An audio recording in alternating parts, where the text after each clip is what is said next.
Tanzania katika dunia hii ni eneo ambapo kila kitu kipo. Madini tulionayo Tanzania ni madini ya kila aina na wala sio madini machache. Tuna dhahabu, tuna copper, tuna silver, tuna beryllium, tuna graphites. Tuna madini karibu yote yanayopatikana kwenye periodic table. Lithium, beryllium, ytterbium, nickel, zinc, manganese, copper. Unaweza kuzungumza yote mpaka ukasahau. Tanzania tumepewa gesi, methane gas, ethane, propane.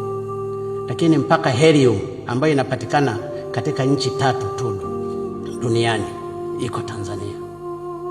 Mpaka tanzanite ambayo inapatikana katika Tanzania tu. Lakini pamoja na mali hii yote, Mungu kutupendelea, Watanzania tumeendelea kuwa maskini.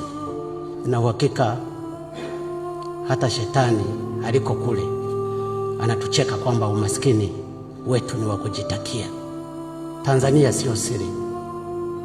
Wapo watu wana maisha ya ajabu sana. Wapo watoto wanaokufa kwa sababu ya kukosa madawa. Wako watu wanaolazwa hospitalini, wanatoka kule hata akiwa amepona, lakini anapona katika maisha ambayo hayakustahili kuwa hivyo. Wapo wakulima wenzetu kule vijijini ambao wanakosa hata pembejeo kwa ajili ya mazao yao.